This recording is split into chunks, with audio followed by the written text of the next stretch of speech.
Un câble d'alarme est composé de plusieurs conducteurs à l'intérieur.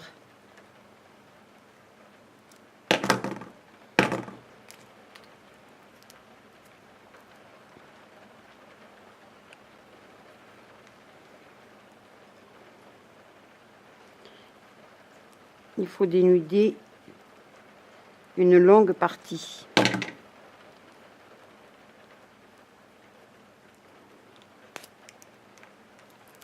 Pour ne pas être serré lorsque l'on va raccorder les conducteurs. Donc dans ce câble, on va couper tout ce qui n'est pas conducteur. Il y a souvent une petite feuille de plastique qui protège contre l'humidité, on la coupe aussi. Ensuite, il y a des câbles d'alarme à 4 ou 6 conducteurs. Ici, c'est un câble de 6 conducteurs. Donc, mettons que dans mon montage, je n'ai besoin que de 4 conducteurs. J'en prends 2 et proprement, je les entoure autour de la gaine.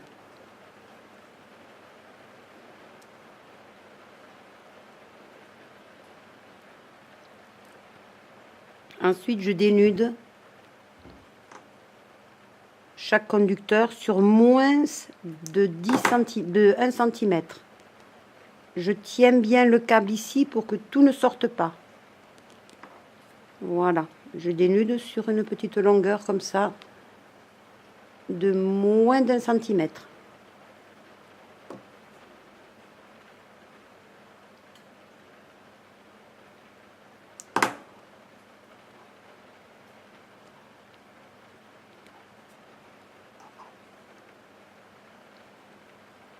Là, pareil, je fais une petite encoche dans l'isolant. J'essaie de ne pas abîmer l'âme en cuivre.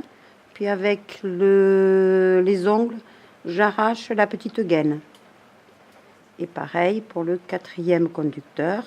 Une petite encoche dans l'isolant, en faisant bien attention de ne pas abîmer l'âme. Je tiens bien le câble ici, pour pas que tout sorte. Et voilà.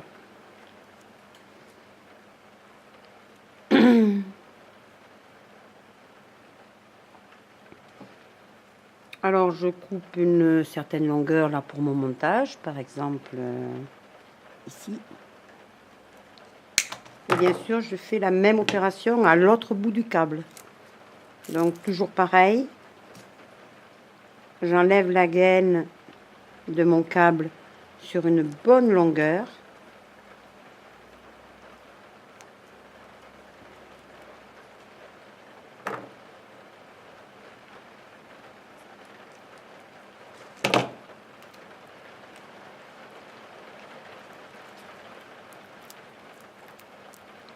J'arrase tout ce qui n'est pas conducteur. J'enlève le film plastique.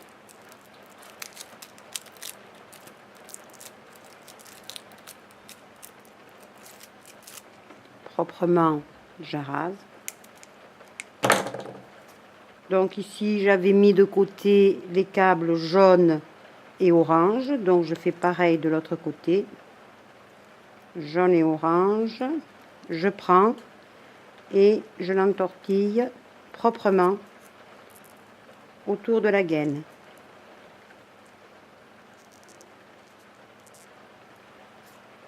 Puis je dénude chaque conducteur sur moins d'1 centimètre. Une petite encoche. Je tiens le câble avec la main gauche, avec la main droite j'enlève l'isolant.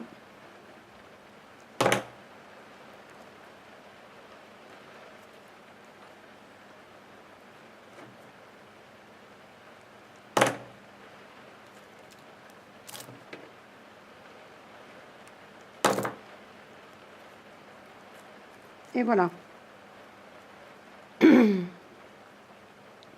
Mon câble est fini.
je l'ai coupé.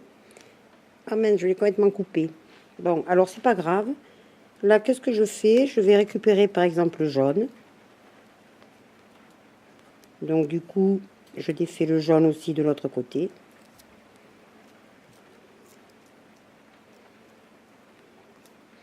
Donc celui que j'avais coupé, qui était de couleur blanche, bah, du coup je m'en sers plus. Donc celui-là, je rase. Je le mets contre... Bon, même celui-là, on s'en sert plus, elle est foutue. Je vais donc dénuder le jaune.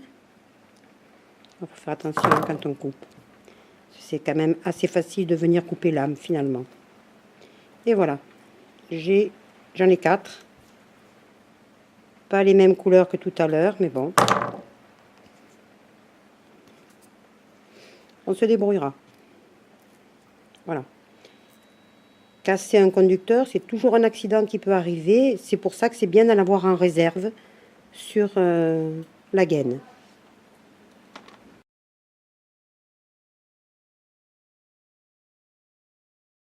Je vais préparer un 3e câble.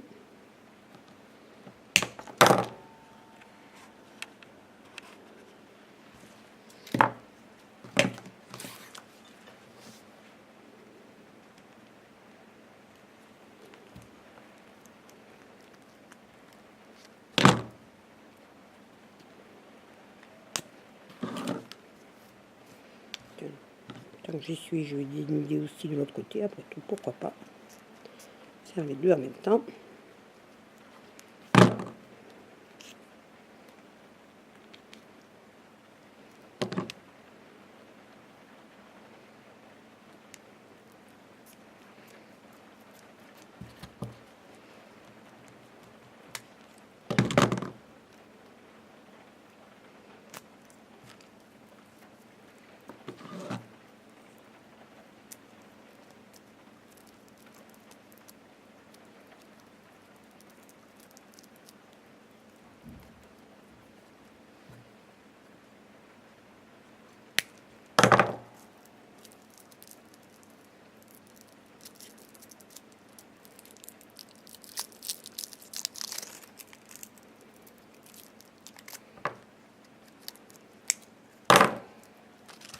C'est pas très joli. Je vois qu'il y a un petit peu de métal qui dépasse. J'aime pas, ça peut faire des courts-circuits. Donc j'essaie d'arraser toujours au mieux pour qu'il n'y ait pas d'éléments conducteurs qui dépassent. Allez, de l'autre côté, on fait pareil. Voilà, la petite feuille est tombée tout seul.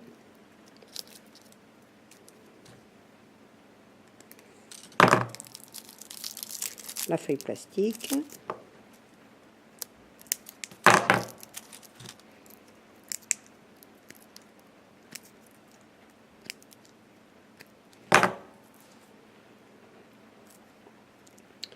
Je mets 2 conducteurs de côté. J'essaie de faire comme pour au début, les mêmes couleurs. J'isole les mêmes couleurs. Donc jaune et orange, même si sur l'autre, j'étais obligée de me servir du jaune finalement. De l'orange, je ne me rappelle plus.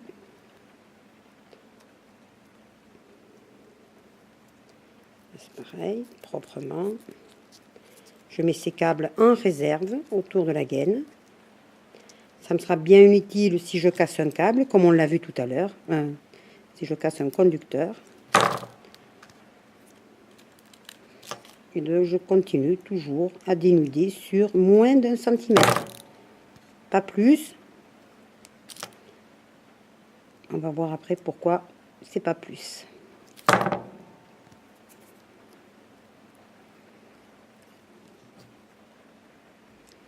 Enfin, dans un câblage, il faut qu'il n'y ait jamais une partie conductrice apparente. Dans ce cas-là, le cuivre, il ne faudra jamais que ce soit apparent. Un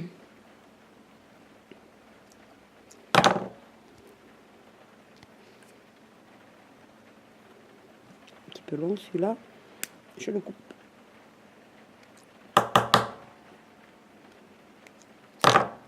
Non, j'ai encore coupé.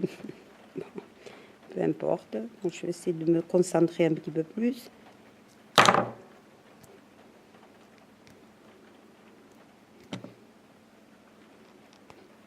En fait, il faut essayer de faire juste une petite encoche sur l'isolant, toute petite. Vous pouvez aussi vous servir de la pince à dénuder. Puis après, avec l'ongle, hop, ça vient tout seul. Bon, alors moi, je ne me sers pas de la pince à dénuder, parce que je trouve que c'est trop long. Mais faites comme vous voulez. Et voilà. Donc, bien sûr, j'ai ici le conducteur rouge qui est plus petit. Il est plus petit puisque je l'ai cassé, mais peu importe. Comme j'avais prévu très très large, très mou, c'est suffisant.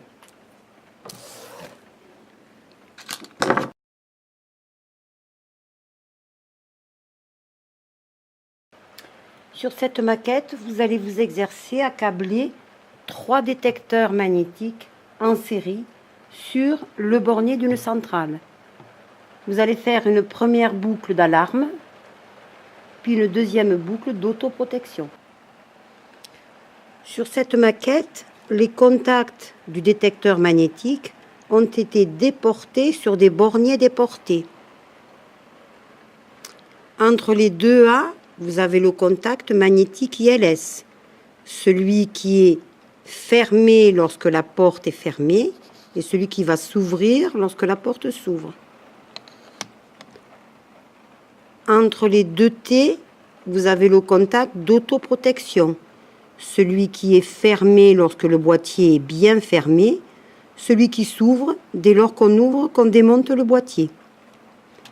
Et enfin, vous avez 2 autres bornes ici sans aucun marquage sur lesquelles on a déporté les bornes, les vis de raccordement libres de tension du détecteur magnétique. Au total, on a donc 6 bornes, les 2 bornes d'alarme, les 2 bornes d'autoprotection et les 2 bornes de raccordement. Pour chaque détecteur magnétique, vous avez les 2 bornes du contact ILS, du contact d'alarme, les 2 bornes TT pour l'autoprotection et 2 bornes qui sont sans marquage pour les vis libres de tension de raccordement. Le principe de raccordement, c'est bien sûr de venir insérer la partie dénudée du conducteur dans le bornier de raccordement, le bornier déporté, et de visser par le haut. Et en fait, il faut, en même temps qu'on visse, il faut appuyer. Donc visser, c'est je regarde la vis, je tourne vers la droite, et en même temps que je visse, j'appuie pour faire un serrage net. Et bien sûr, ensuite, je vérifie que ça tient. Voilà, j'ai donc préparé les 3 câbles qui vont être nécessaires pour faire mon raccordement. Donc il va y avoir un câble qui va me permettre d'aller de la centrale jusqu'au premier détecteur, un second câble qui va aller du premier détecteur au second détecteur, et enfin le 3e câble qui va aller du 2e détecteur au 3e détecteur.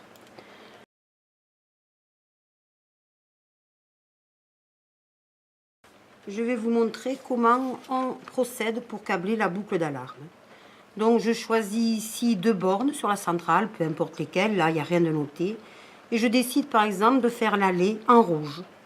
Alors je mets mon câble ici et sur le dessus je visse. Et tout en vissant, il faut que j'appuie un petit peu si je veux que ça tienne. Quand je pense que c'est bon, je tire un peu. Si ça tient, c'est que c'est bon. Donc là, avec le conducteur rouge, je vais rentrer dans le A de mon premier détecteur.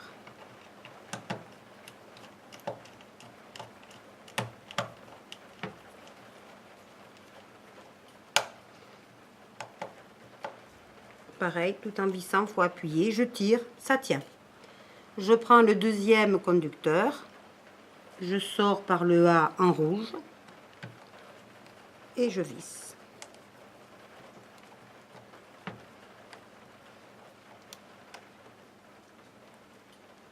Je tire, ça tient. Je rentre dans le A suivant, dans le contact d'alarme du 2e détecteur en rouge, bien entendu. Je fais pénétrer mon conducteur dans mon bornier et je visse.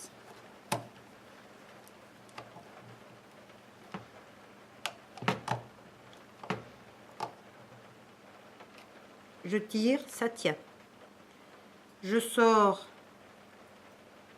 en rouge, bien sûr, avec mon troisième conducteur. Je sors en rouge là.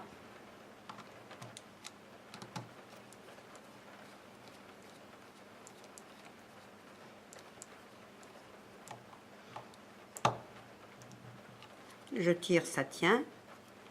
Donc je suis ici en rouge et je rentre en rouge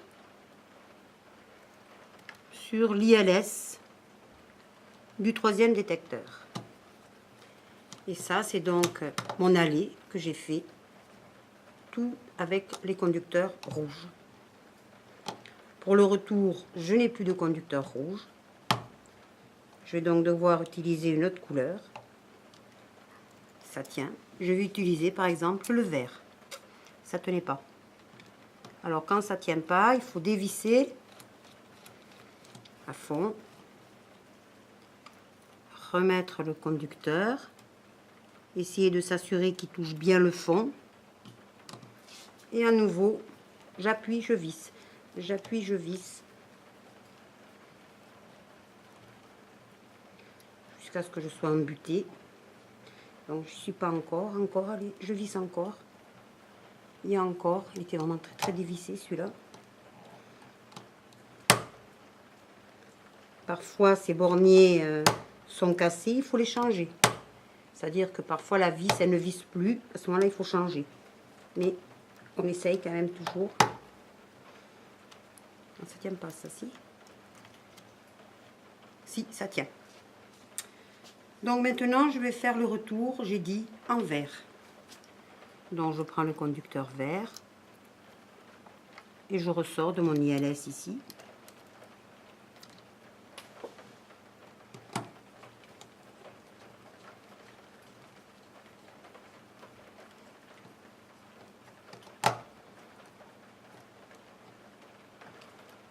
Ça tient. Ça ressort le vert ici. Et donc là, je vais devoir prendre le vert de ce conducteur avec le vert du conducteur précédent. Il faut que je les mette ensemble. Et pour le retour, que je les mette les deux dans une vis libre de tension, un bornier. Par exemple, celui-ci.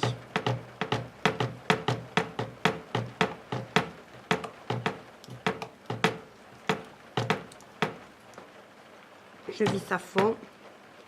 Ça tient, c'est difficile, hein, quand il y a deux conducteurs dans un même trou, c'est plus difficile. Ensuite, je ressors en vert ici.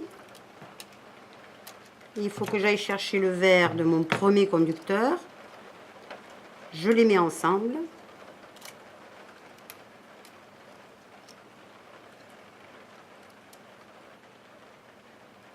Et je les rentre tous les deux, pareil, dans un bornier libre de tension, un bornier de raccordement.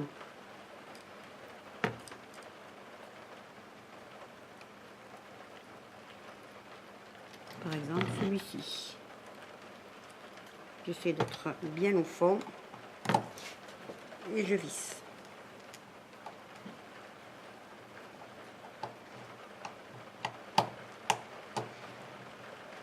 Je tire, ça tient. Et bien sûr, il ne me reste plus qu'à reboucler sur ma centrale avec le conducteur vert. Donc je mets le conducteur vert ici et je visse.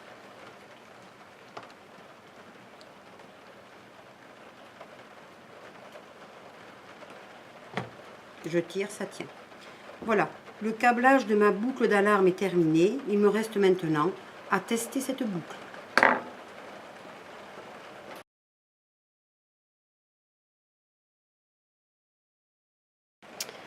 Pour tester ma boucle d'alarme, je vais utiliser un multimètre que je vais mettre en position testeur de continuité, ici, avec ce petit symbole là bleu, que je retrouve ici sur l'écran de mon multimètre.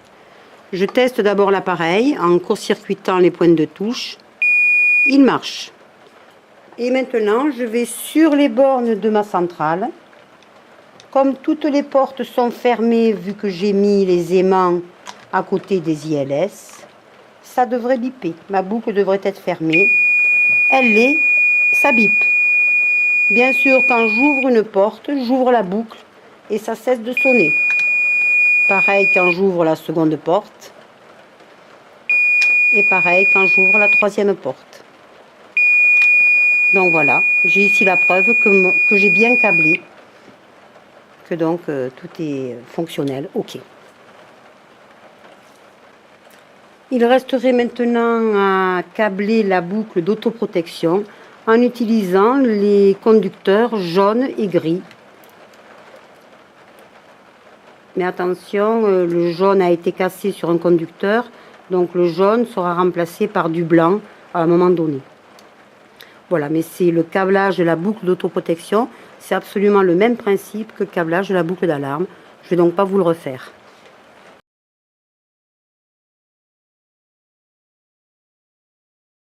Je vais tester ma boucle d'alarme. Je me mets donc sur mon bornier d'alarme côté central. Il faut que ça bipe. D'abord, je teste l'appareil. Puis, je fais mon test. Et je m'aperçois que ça ne bipe pas. C'est que donc, quelque part, j'ai un problème. La continuité est interrompue quelque part dans ma boucle. Où? Alors, je vais faire un suivi de conducteur. Je pars du conducteur rouge jusqu'au rouge d'ici. Ça passe. Ensuite, je ressors, ça passe. Je vais dans l'autre ILS en rouge, ça passe. Je ressors en rouge, ça passe. Je rentre ici en rouge, ah, ça ne passe pas. C'est que donc le problème, il est là. Et effectivement, si je regarde un petit peu plus près, je vois que mon conducteur ne tient pas.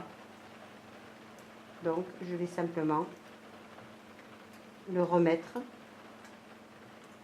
Donc j'essaie de m'assurer que je touche bien le fond du bornet déporté. Puis je visse tout en appuyant. Je donne le dernier coup de vis. Je m'assure que ça tient bien.